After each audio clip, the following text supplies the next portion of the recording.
Ganpati Y दिवाने खुशियाँ बांटेगी पाटील जाते.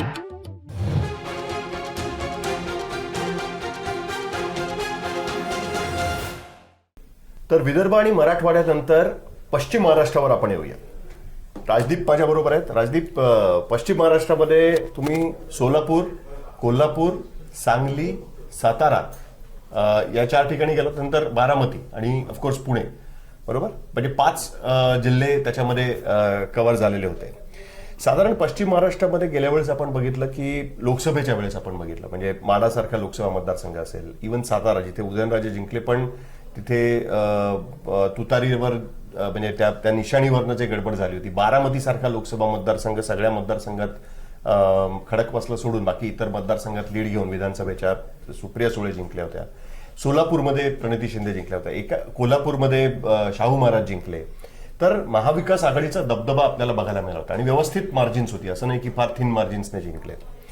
यावेळेस ग्राउंडवरती काय परिस्थिती जाणवली? अजूनही तो पवार वर्सेस पवार संघर्ष जाणवत होता त्याच्यातनं, आणि भारतीय जनता पार्टी वर्सेस शरद पवार हे जे तिथे काही ठिकाणी लढती होणार आहेत त्याच्यावरनं पण काय जाणवलं?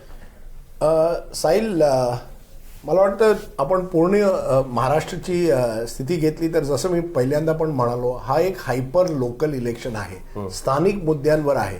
आणि सर्वात जास्त मला ते पश्चिम महाराष्ट्रात दिसलंय की तुम्ही कुठल्याही कॉन्स्टिट्युन्सीमध्ये जात, तिकडचे लोकल इश्यूज जे आहेत, तिकडचे जे लोकल लीडर्स आहेत त्यांचा जो प्रभाव असतो त्याच्यावरती लोक कदाचित वोट करतात, पार्टीवर नाही. पुष्कळ जागे आम्ही गेलो, आम्ही कॅन्डिडेटला वोट देऊ, पार्टी कुठल्याही पार्टीमध्ये असो आम्ही वोट देऊ. आता तुम्ही उदाहरणतः घ्या सातारा, असं तू म्हणालास की उदयसिंग राजे भोसलेंना एकदम स्मॉल मार्जिननी ते जिंकलेले लोकसभा. पण तुम्ही सातारा शहरात जा, त्यांचे भाऊ शिवेंद्र राजे जे उभे आहेत भाजपच्या तिकीट, ते भाजपच्या तिकीटवर कोणाशी बोला ते म्हणतात शिवेंद्र राजे जिंकतील. का? नाही, महाराज आहेत. मला वाटतं कुठे ना कुठे कॅन्डिडेट बघून पश्चिम महाराष्ट्रात विशेषतः लोक वोट देतात आणि तिथे इंडिपेंडन्स आणि रेबल फॅक्टर आहे. सांगली घ्या, सांगलीमध्ये तिथे वसंतदादाची सून जी आहे ती इंडिपेंडंट आहे आणि त्या कारणामुळे काँग्रेसचा जो ऑफिशियल कॅन्डिडेट आहे तो कदाचित हरू शकतो. कारण की इंडिपेंडन्स आपण बघितलेलं सांगलीत लोकसभेत पण तिथेही ती सांगली पॅटर्न ती शिवसेना वर्सेस विशाल पाटील असं झालं. हा, पण विशाल पाटील शेवटी जिंकला. तर कुठे ना कुठे इंडिपेंडन्सचा एक वोट बँक आहे, रिबेल्सचा वोट बँक आहे. ते किती वोट घेतील हा महत्वाचा प्रश्न आहे. काँग्रेसमध्ये तुम्ही बघा, उत्तर कोल्हापुरात ज्या प्रकारचं काँग्रेसनी म्हणजे आपल्या तिकीट डिस्ट्रीब्युशनमध्ये मेसअप केलं त्याचा त्यांना नुकसान होऊ शकतो. आणि एकूण स्थिती मला वाटतं जर सेल्फ गोल्स कुठे केले असतील तर ते कदाचित कायदा तिकीट डिस्ट्रीब्युशनमध्ये दिसतील MVA साठी. जे लोकसभेत काय असतं, मोठी कॉन्स्टिट्युन्सी असते, त्या कारणामुळे तुम्ही एका कुठल्या असेंब्ली सेगमेंटमध्ये काही मिस्टेक केली ते चालतं, कारण की ते दुसऱ्या भरून निघू शकतं, ते भरून निघू शकतं. ते होत नाही विधानसभेत.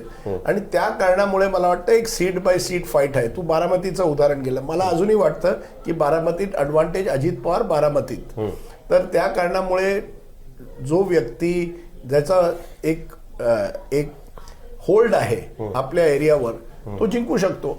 आणि म्हणून मला वाटतं पश्चिम महाराष्ट्रात तुम्ही बघाल विशेषतः पूर्णपणे जी फ्रॅगमेंटेशन महाराष्ट्राच्या राजकारणाची झाली आहे ती सर्वात जास्त पश्चिम महाराष्ट्रात दिसेल. कारण की मराठवाड्यात कमीच्या कमी मराठा रिझर्वेशन हा एक मोठा मुद्दा होता, म्हणजे एक नॅरेटिव्ह होती त्याच्यावरती. विदर्भात कृषी क्षेत्रात जे शेतकऱ्यांचे भाव मिळत नाही तो एक मोठा मुद्दा होता. तसा कुठला एक मोठा मुद्दा मला पश्चिम महाराष्ट्रात दिसला नाही. आणि जसं तू म्हणाला शरद पवारसाठी जी सहानुभूती लोकसभेत होती, आणि कारण की ते पहिलं इलेक्शन होतं जे स्प्लिट NCPत झालेली, त्याच्यानंतर आता मला वाटतं त्या प्रमाणाने तेवढी सहानुभूती नसेल. हे मला तरी दिसलं नाही की लोक शरद पवार बद्दल बोलत होते, लोक किंवा अजित पवार, लोक फक्त स्थानिक मुद्दे लोकल इश्यूजवर जास्त बोलत होती. आणि जर शरद पवारच्या पार्टींचा कॅन्डिडेट मजबूत असेल लोक वोट द्यायला तयार आहेत. जिथे अजित पवारांचा कॅन्डिडेट स्ट्रॉंग आहे तिथे लोक वोट देते. मला तर वाईमध्ये अजित पवारांचा कॅन्डिडेट आहे, सगळे म्हणाले मला वाईची सीट अजित पवारांना जाईल. तर एकूण जे आहे I think it will be very local, hyper local election जो महाराष्ट्राचा आहे, जिथे कुठल्या परिवार किंवा कुठल्या इंडिव्हिज्युअलचा एक आपला एक वोट बँक आहे, ते कदाचित निवडून येतील. आणि त्या कारणामुळे मला वाटत नाही की कुठला मोठा कुठल्याही एका पक्षाला मोठी स्वीप मिळणार आहे पश्चिम महाराष्ट्रात. सोलापूरमध्ये मला एक इंटरेस्टिंग गोष्ट जाणवली. मी ज्यावेळेस गेलो होतो तिकडे, तर तिथे पंढरपूरला एनसीपीचा पण कॅन्डिडेट आहे, म्हणजे एनसीपी एसपी, आणि काँग्रेसचाही कॅन्डिडेट आहे, आणि एक बीजेपीचा कॅन्डिडेट आहे तिकडे. आता तिथे बाजारात गेलात तर लोक तुतारी पंजा दोन्ही गोष्टी म्हणतायत. त्या स्प्लिटचा पण कुठेतरी, म्हणजे त्या अशा बऱ्याच ठिकाणी गोष्टी घडल्या आहेत. सोलापूर मध्ये उद्धव ठाकरेंच्या पक्षाचा कॅन्डिडेट आहे, आणि तिथे काँग्रेसचा रिबेल आहे, आणि प्रणिती शिंदे तिकडे त्या मिटिंगलाच उपस्थित नव्हत्या, जी उद्धव ठाकरेंनी मिटिंग घेतली होती महाविकास आघाडीच्या कॅन्डिडेटसाठी. आणि त्याच्यावरनं माझी माहिती अशी आहे की Uddhav Thackeray was very upset की बाबा तुम्ही कसं काय तुम्ही हे करू शकत नाही. ज्यावेळेस प्रणिती शिंदे उभ्या होत्या लोकसभेला, त्यावेळेस त्यांनी खास त्यांच्यासाठी मिटिंग घेतली होती सुशील कुमार शिंदेच्या सांगण्यावरनं, त्यांच्या रिक्वेस्टवरनं. पण ते 22 वर्ष जेव्हा हे झालं, त्यावेळेस मात्र सोलापूरमध्येच्या सीटवरती काँग्रेसने दावा ठेवलेला होता, आणि त्याच्यातनं हे सगळं भांडण झालेलं बघितलं. नाही, कारण की सोलापूर मी प्रणिती शिंदेशी बोललेलो, आणि त्यांचं म्हणणं होतं की आम्हाला सोलापूर मध्य काँग्रेसला द्यायला पाहिजे होती ही सीट. म्हणजे कुठे ना कुठे ते जे काही ठिकाणी काँग्रेस आणि मवाचे जे दुसरे अलायज आहेत, मग शिवसेना असो की एनसीपी असो, जास्त करून शिवसेनेबरोबर जे प्रॉब्लेम झालेले तिकीट डिस्ट्रीब्युशन मध्ये, ते काही ठिकाणी दिसतात आहे. आता त्याचा किती परिणाम वोटरवर होणार ती वेगळी गोष्ट आहे. मला वाटतं जसं मी म्हणालो, इंडिव्हिज्युअल कॅन्डिडेट जास्त महत्वाचे आहेत. लोक पश्चिम महाराष्ट्रात मला तरी असं दिसलं नाही, काही ठिकाणी असेल, पण जास्त करून पक्षाला देत नाहीये. आणि पक्षाला जर दिलं तर हे बघा, शरद पवारांना एक ॲडव्हान्टेज आहे की लोकसभेत लोक पूर्णपणे तुतारी म्हणजे शरद पवार हे सगळ्यांना जाणीव नव्हती, आता ती पूर्णपणे आहे. कोणालाही विचार, तो सिम्बल जो आहे तो पोचलाय, जो लोकसभेत पोचला नव्हता. हा थोडाफार त्यांना एक ॲडव्हान्टेज आहे. पण मला वाटतं अजित पवारांना एक ॲडव्हान्टेज आहे की त्यांच्या पक्षात मजबूत कॅन्डिडेट्स आहेत, आणि ते स्ट्रॉंग कॅन्डिडेट्स आपल्या दमवर जिंकू शकतात, आणि तो ॲडव्हान्टेज त्यांना नक्की कुठे ना कुठे आहे. पण असं नाही का वाटलं त्याच्यामध्ये, कारण आतापर्यंत जेव्हा पवारांचं आकलन केलं जायचं महाराष्ट्राच्या राजकारणामध्ये, त्यावेळेस शरद पवार म्हणजे कोण, तर जिंकून येणारे जे आमदार आहेत किंवा जिंकून येणारे जे सत्रप्स आहेत, ज्यांचं तिकडे लोकली त्यांचं काही शुगर फॅक्टरी असेल, म्हणजे साखर कारखाना असेल एखाद्याचा, किंवा लोकली स्ट्रॉंग असतील, त्यांचे काही सहकारी दूध संस्था असतील किंवा अजून काही असतील, तर त्या सगळ्या लोकांना एकत्रितपणे येऊन पक्ष बनवणं आणि त्याच्यातनं लोकांना निवडून आणणं, अशा पद्धतीचं त्यांच्याबद्दलचं आकलन होतं. पण पवार म्हणून एक वेगळा फॅक्टर पश्चिम महाराष्ट्रात जाणवला का? शरद पवार म्हणून एक वेगळा फॅक्टर की त्यांच्या नावावरती प्रत्येक मतदारसंघामध्ये काही मतं आहेत. खास करून राष्ट्रवादीचे जे मतदारसंघ होते, म्हणजे उदाहरणार्थ कोल्हापूरमध्ये, तिथे असं काही जाणवलं का की पहिल्यांदा जसं आपण बघतोय की कोल्हापूरमध्ये काँग्रेस, एनसीपी, एसपी हे एकत्र आलेले बघायला मिळतात. तिकडे शाहू महाराज जे जिंकले आणि व्यवस्थित मार्जिनने त्या ठिकाणी जिंकले, पण तिकडे काँग्रेसमध्येच बंडखोरी झाली होती, आणि नंतर मग त्यांनी काय उमेदवारीच मागे घेतली, हा सगळा प्रकार तिकडे घडला. पण पवार म्हणून काही एक फॅक्टर असं जाणवतोय का पश्चिम महाराष्ट्रामध्ये? हे बघा, दोन गोष्टी आहेत. एक तर एक ॲडव्हान्टेज MVA आहे पश्चिम महाराष्ट्र सारख्या क्षेत्रात की वोट ट्रान्सफर होतो. म्हणजे जो एनसीपीचा वोटर आहे तो काँग्रेसला वोट द्यायला तयार आहे, काँग्रेसचा वोटर एनसीपी शरद पवारांना वोट द्यायला तयार आहे. ते पूर्णपणे आपण लोकसभेत बघितलेलं, अजित पवारांचा वोटर जो होता तो भाजपला वोट देत नव्हता किंवा भाजपचा वोटर त्यांना देत नव्हता. ते एक इथेच हा प्रश्न येतो की आतापर्यंत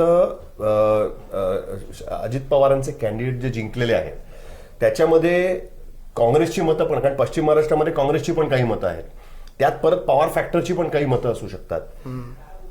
जर भाजपची मतं त्या पद्धतीने अजित पवारांना ट्रान्सफर होत नसतील, तर असे कॅन्डिडेट ते आहेत का की जे फक्त आणि फक्त स्वतःच्या बळावरती as good as independent candidate निवडून येण्याची त्यांची क्षमता आहे का? जर तो फॅक्टर मायनस केला तर तो ॲडव्हान्टेज महाविकास आघाडी असं पण काही ठिकाणी नाही. बघा, महायुतीला एक ॲडव्हान्टेज आहे की त्यांच्याकडे साधन जास्त दिसले, साधन सुचिता जास्त साधन आहे त्यांच्याकडे, इंडिव्हिज्युअल कॅन्डिडेट्स आहेत जे आपल्या दमवर जिंकू शकतात.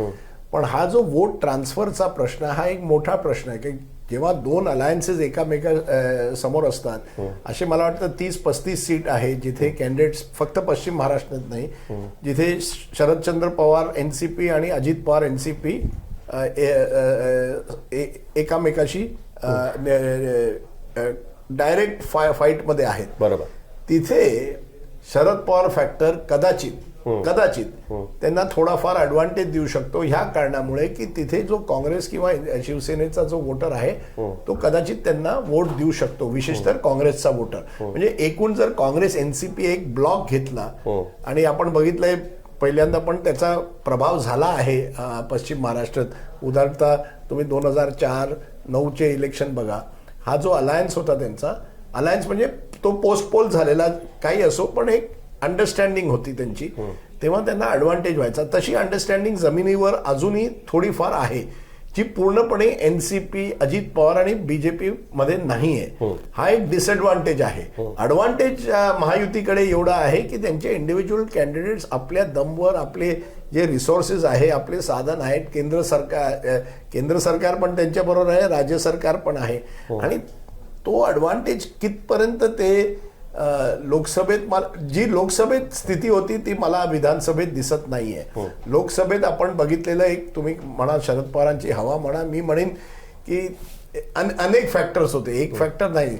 संविधान खतरे में हा पण नॅरेटिव्ह तेव्हा चाललेला, पण लोकसभेत अजित पवार आणि बीजेपी मध्ये ट्युनिंगच नव्हती. Any takers for the smaller parties, म्हणजे कारण तिकडे होऊ शकतात. शाहू महाराजांचे पुत्र संभाजीराजे छत्रपतींचे पण पक्ष तिकडे लढतोय, त्याच्यानंतर त्यांचा राजू शेट्टींबरोबर एक टायअप दिसतंय. बरोबर. तर हे जे आहे ह्याचा काही इम्पॅक्ट थोडा बहुत जाणवत होता तुम्हाला काही ठिकाणी? काही लोक बोलले त्यांच्याबद्दल? 100%. जसं मी सांगलीत म्हणालो, तिथे जे बंडखोर आहेत, ज्यांना काँग्रेसची तिकीट मिळाली नाही, कदाचित त्यांना एवढे वोट जरी ते जिंकले नाही, ते कोणा दुसऱ्याचा जो गेम आहे ते बिघडू शकतात. नाही, पण मग हे इंडिपेंडेंट आहेत, they will be closer to home, महायुती की महाविकास आघाडी? म्हणजे आता विशाल पाटलांनी कसं निवडून आल्यानंतर सांगूनच टाकलं की मी तर काँग्रेस बरोबरच आहे म्हणून. हो, पण जास्त करून मला वाटतं आपण बघाल विधानसभा इलेक्शनमध्ये प्रत्येकानं सत्तेच्या राईट साईडवर राहायचंय. लोकसभेत तेवढं ते मॅटर करत नाही, पण विधानसभेत नक्की तुम्हाला पॉवर पाहिजे, कारण की तुमची जे कामं करायची आहे राज्य लोकल लेवलवर, तुम्हाला राज्य सरकारमध्ये हिस्सेदारीच पाहिजे. महाराष्ट्रात तेच झालंय ना, पण एवढे डिव्हिजन्स का झाले लोकसभेमध्ये, खास करून पश्चिम महाराष्ट्रामध्ये आयडियोलॉजिकल डिवाइड हा क्लिअरली दिसत होता. तसा विधानसभेत तो आयडियोलॉजिकल डिवाइड दिसतो का कुठल्या पद्धतीने? मला तेवढा दिसला नाही. पण हे जे गेल्या 3-4 दिवसात हे बटेंगे तो कटेंगे, एक हे तो सेफ आहे कुठे ना कुठे. आणि मी एक मोठ्या नेत्यांशी बोललो, ते म्हणाले म्हणजे रुलिंग पार्टीच्या नेत्या, महायुतीच्या नेते, की आम्ही मिस्टेक केली, चूक केली. आम्ही जेव्हा आमचा नॅरेटिव्ह चांगला चाललाय डेव्हलपमेंटवर, लाडकी बहीणवर, गरज नव्हती हे सगळं आणायची. कारण की एकदा तुम्ही ते पश्चिम महाराष्ट्रात आणलं तर त्याचा एक परिणाम होऊ शकतो. मला अजून आठवण आहे 1990 मध्ये शरद पवारांनी एक म्हणजे बाळासाहेब ठाकरे पूर्णपणे हिंदुत्वाची राजकारण तेव्हा करत. That is the first time ज्यावेळेस शिवसेना आणि भाजप एकत्र आली विधानसभा निवडणुका लढवत होते आणि मेजर चॅलेंज क्रिएट केलं आणि खूप गर्दी होती. मला अजूनही आठवण आहे, कुठली मीटिंग होती, दादा कोंडके होते, बाळासाहेब ठाकरे, भरपूर गर्दी होती. जागा मी विसरतो, पण तिथे मी म्हणेन की त्या इलेक्शनमध्ये शरद पवार म्हणाले ओठावर नथुराम पोटात राम, सॉरी ओठावर राम पोटात नथुराम. आणि जसं ते म्हणाले, बाळासाहेब ठाकरेंचा त्यांचा एक इमिजिएटली रिॲक्शन आला आणि त्या रिॲक्शनमुळे कुठे ना कुठे पश्चिम महाराष्ट्रात जो वोटर होता तो एनर्जाइज झाला. आता कुठे ना कुठे हे बटेंगे तो कटेंगे मुळे वोटर जो तू म्हणालास विचारधारावर जे म्हणतात पुरोगामी असे काही असो, तो थोडाफार दलित मुस्लिम जो कॉम्बिनेशन आपण लोकसभेत बघितला तो एकत्र येऊ शकतो. पण अजूनही मी म्हणेन, मला वाटतं पश्चिम महाराष्ट्रात सीट बाय सीट खरी कॉन्टेस्ट तिथेच आहे आणि त्या कारणामुळे पश्चिम महाराष्ट्रात कुठल्याही एक पक्षाला डॉमिनेशन होणार नाही. शरद पवार हा एक फॅक्टर आहे, नक्की आहे. आणि शरद पवारांनी तिकीट चांगले दिलेत, म्हणजे त्यांनी बरोबर टार्गेट केला. आता हर्षवर्धन पाटील घ्या, भाजपमध्ये होते, स्ट्रॉंग कॅन्डिडेट आहेत. आता शरद पवारांनी, आणि शरद पवारांनी फ्लेक्सिबिलिटी दाखवली. तुम्ही भाजपमध्ये होता, माझे विरोधी होता, काही प्रॉब्लेम नाही, तुम्ही इलेक्शन जिंकू शकाल का, तुमच्यात ते ताकद आहे, क्षमता आहे, तुम्ही स्वतःहून जिंकू शकाल का, मी फक्त पाठिंबा देतोय, तुम्हाला तुतारीचा सिंबल देतोय, तर ते द्यायला तयार झाले. आणि तो एक म्हणजे शरद पवारची जी पॉलिटिकल स्ट्रॅटेजी आहे त्याच्यात, ते दुसरे जे MVAचे अलायज आहेत त्यांनी तशी दाखवली नाही. एक मला त्याच्यामध्ये इंटरेस्टिंग फॅक्टर आणायचं, कारण because we are talking about power factor. पुण्यामध्ये सभा झाली पंतप्रधान मोदींची, आणि माझी माहिती अशी आहे की बारामतीमध्ये सभा घेऊ नका अशी अजित पवारांचं म्हणणं. त्याच्यामध्ये त्यांनी सांगितलं की बारामती मी जिंकतोय, तिकडे सभा घ्यायची गरज नाही वगैरे. पण पुण्यातल्या सभेमध्ये इंटरेस्टिंग गोष्ट अशी आहे की मोदींनी पवारांचा पण नाही काढला त्या सभेमध्ये.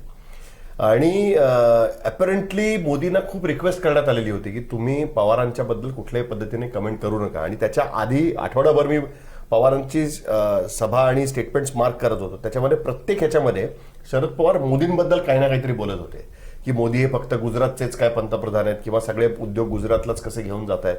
एका पद्धतीने जे तुम्ही उदाहरण दिलं की ओठावर राम पोटात नथुराम करून त्यांनी बाळासाहेबांना इन्स्टिगेट केलं होतं त्यावेळेस, त्याच पद्धतीचं इन्स्टिगेशन होतं. पण मोदींनी कुठल्याही पद्धतीचं स्टेटमेंट दिलं नाही. याचा अर्थ असा म्हणायचा का की पॉवर फॅक्टर आहे आणि पवारांवर बोललं तर त्याचा इम्पॅक्ट हा ऍडव्हर्स इम्पॅक्ट हा पश्चिम महाराष्ट्रात होऊ शकतो, आणि त्याच्यामुळे हे केलं गेलं. कारण त्याला ऍडव्हर्स म्हणून जर आपण बघितला एक्झॅक्टली काउंटर, तर अजित पवार आपल्याला प्रत्येक त्यांच्या स्टेटमेंटमध्ये, इंटरव्ह्यूजमध्ये बटेंगे तो कटेंगे कशी चुकीची लाईन आहे हे अत्यंत स्पष्टपणे मांडताना आपल्याला बघायला मिळत आहेत. ते पण स्वतःला त्यापासून डिस्टन्स करून लोकसभेचा ब्लो जो आहे तो कमी करायचा प्रयत्न करतात. हा त्याच्यातनं सो बेसिकली पॉवर फॅक्टरचा इम्पॅक्ट होऊ नये याच्यासाठी या सगळ्या गोष्टी कुठेतरी करतात. साहिल, लोकसभेत 2-3 गोष्टी झाल्या. एक, जसं तू म्हणालास, प्रधानमंत्र्यांनी शरद पवारांवर 1-2दा डायरेक्ट टार्गेट केलं, म्हणजे नाव घेतलं नाही पण भटकती आत्मा, आणि त्याचा कुठे ना कुठे परिणाम झाला. आणि पवारांना सहानुभूती मिळाली, एक फॅक्टर होता तो. नंबर 2, अजित पवारांनी त्यांच्या पत्नी सुनेत्रांना सुप्रिया सुळेंच्या विरोधात ठेवलं. पवारांना त्यांचा ॲडव्हान्टेज झाला. अजित पवारांची एक इमेज झालेली की तुम्ही पक्ष तोडला, तुम्ही परिवारला तोडलंय, त्यांना म्हणजे विलन केलं गेलं. त्या प्रकारचं ते ह्या इलेक्शनमध्ये ते विलन मला तेवढे दिसत नाहीये. कारण की 6 महिने गेले, एकदा राग लोकांचा होता, एकदा लोकांनी धडा शिकवला, दरवेळा का लोक तसंच शिकवते, मला ते पटत नाही. मला एकूण वाटतंय की अजित पवारांचे जे मजबूत कॅन्डिडेट्स आहेत ते आपल्या स्ट्रेंथवर जिंकून येतील. शरद पवारांच्या कॅन्डिडेट्सला एक ॲडव्हान्टेज नक्की आहे की शरद पवारांचा एक प्रभाव स्वतःचा आहे, आणि म्हणजे ते 84 वर्षाचे आहे, त्याचा एक कुठे ना कुठे लोकांवर असतो. मग अजित पवार स्वतःला डिस्टन्स का करतायत या सगळ्या गोष्टींपासून, आणि ते म्हणजे खूप डेलिबरेटली ते डिस्टन्स करतायत. आणि त्यांना कळलंय ना साहिल, त्यांना कळलंय की तुम्ही जर शरद पवारांना डायरेक्टली अटॅक केलं, लोकांना ते आवडत नाही. नॉट ओनली पवार, पण अशा सगळ्या मुद्द्यांवरनं बीजेपी पासून ते स्वतःला डिफरन्शिएट खूप स्ट्रॉंगली त्याच्याबद्दल करायचा सतत प्रयत्न करतात. त्याचा काही इम्पॅक्ट राहील का? Once you are with the BJP, तुम्ही कुठलीही लाईन घ्या, नितीश कुमार सारखं चालत नाही महाराष्ट्रामध्ये, की नितीश कुमारांनी बीजेपी बरोबर राहून सुद्धा स्वतःचा वोट हा म्हणजे ठेवला आपल्या बरोबर. ते महाराष्ट्रात चालत नाही असं वाटतं तुम्हाला? या इलेक्शनमध्ये कळेल. You not sure about it? We are not sure. आता बघा, पण इंटरेस्टिंग आहे की अजित पवारांनी, कारण की अजित पवार नॉर्मली एवढ्या स्पष्टपणे भाजपच्या विरोधात जाणार नाही. कुठे ना कुठे त्यांना कळलं असेल की ह्याचा म्हणजे त्यांचे सर्वेयर्स आहेत. आता अजित पवारांनी पण स्ट्रॅटेजीज घेतलेत. नरेश अरोरा एक व्यक्ती आहेत जे DK शिवकुमार बरोबर, अशोक गेहलोत बरोबर होते, ते आता अजित पवारांबरोबर आहेत. त्यांनी कदाचित त्यांचा सर्वे किंवा कोणी सांगितलं असेल, त्यांना पण कळलं असेल की जमिनीवर जर मी हा बटेंगे तो कटेंगे जो आहे, पश्चिम महाराष्ट्रासारख्या एरियामध्ये जर मुस्लिम समाज, दलित समाजांना वाटलं की कुठे ना कुठे हा भाजप आपली ताकद दाखवायचा प्रयत्न करते, तर त्यांचा अजित पवारवर कुठे एक नेगेटिव्ह इम्पॅक्ट होऊ शकतो. पण तरीही मी पूर्णपणे, कारण की काही ठिकाणी लोक म्हणाले व्हॉट इज रॉंग, बटेंगे तू कटेंगे, खरं बोलले योगी आदित्यनाथ. असं पूर्णपणे म्हणून महाराष्ट्रात आपण असं म्हणणं की पूर्ण महाराष्ट्रात ते चालणार नाही. बीजेपीने पण बीजेपीने पण अशी राजकारण पहिल्यांदा अगोदर पण केलंय, असं नाही की 90च्या दशकेत कसं नव्हतं. आहे? बीजेपीने पश्चिम महाराष्ट्रात इंडिव्हिज्युअल लीडर्स आणि त्यांच्या फॅमिलीजला टार्गेट करून आपल्या तरी बाजूला सुद्धा- केलंय. विखे पाटील घ्या, इतर घ्या, आणि त्याचा त्यांना फायदा नाव झाला. That you have spoken about Vikhe Patil, interesting गोष्ट अशी आहे की हे करून सुद्धा पश्चिम महाराष्ट्रातला तरुण पॉलिटिकली फार अवेअर तरुण असतो. आहे ना. नगरमध्ये आपण ज्यावेळेस किंवा आता काय अहिल्यानगर म्हणूया आपण त्याला, तिथे गेल्यानंतर आपल्याला बघायला मिळालं की तिकडचे तरुण जे जमा झाले ते एमपीएससीच्या परीक्षांबद्दल स्ट्रॉंगली बोलत होते आणि ते पॉलिटिकली अलाइंड लोक नव्हते त्यातले, की परीक्षांमध्ये कसा गडबड होतीये. त्याच्यानंतर नोकऱ्यांचा प्रश्न फार मोठ्या प्रमाणात ते बोलत होते की एवढ्या मोठ्या संस्था असून सुद्धा नोकऱ्यांचा इश्यू कसा तिकडे मोठ्या प्रमाणात आहे. हा एक राग कुठेतरी त्याच्यावरती जाणवला का, की हा एक डिटॅचमेंट की सरकार आपल्याकडे लक्ष देत नाही किंवा राजकीय पक्ष राजकीय नेते आपल्याकडे लक्ष देत नाही, एस्टॅब्लिश्ड नेते आपल्याकडे लक्ष देत नाहीत. हे कुठेतरी तो एक राग त्याच्यामध्ये सतत जाणवत होता. नाही, पण आपण त्याच चौपालमध्ये अहिल्यानगर घ्या, अहमदनगर बोला, युवा हेही म्हणाले की आम्ही हिंदुत्ववादी आहोत, हो. आम्हाला हिंदुत्व पाहिजे, अहिल्यानगर व्हायला पाहिजे, अहमदनगर का, असे पण लोक आहेत. तर मला पूर्णपणे असं स्पष्टपणे दिसत नाही कुठला नॅरेटिव्ह की कुठली वेव आहे, हवा आहे, कुठला मोठा फॅक्टर एवढा पश्चिम कोणाच्याही महाराष्ट्रात बाजूने मला दिसत नाही. सीट बाय सीट आपण बघाल आणि त्या कारणामुळे 58 जे सीट आहेत, 70 घ्या जर अहमदनगर पण तुम्ही घेतलं त्याच्यात, मला कुठल्या एक पक्षाला मोठी लीड घेणं कठीण आहे. इंटरेस्टिंग गोष्ट अशी आहे की सी वोटरच्या सर्व्हेमध्ये सगळ्यात जास्त anti incumbency against the government ही पश्चिम महाराष्ट्रात बघायला मिळालेली होती आणि त्याच्यामध्ये ग्राउंडवरती राजदीप तुम्ही गेल्यानंतर तुम्हाला ही परिस्थिती दिसते. मला सर्वात जास्त अँटी इन्कम्बन्सी काही विदर्भाच्या भागेत आणि मराठवाड्यात. ठीक आहे.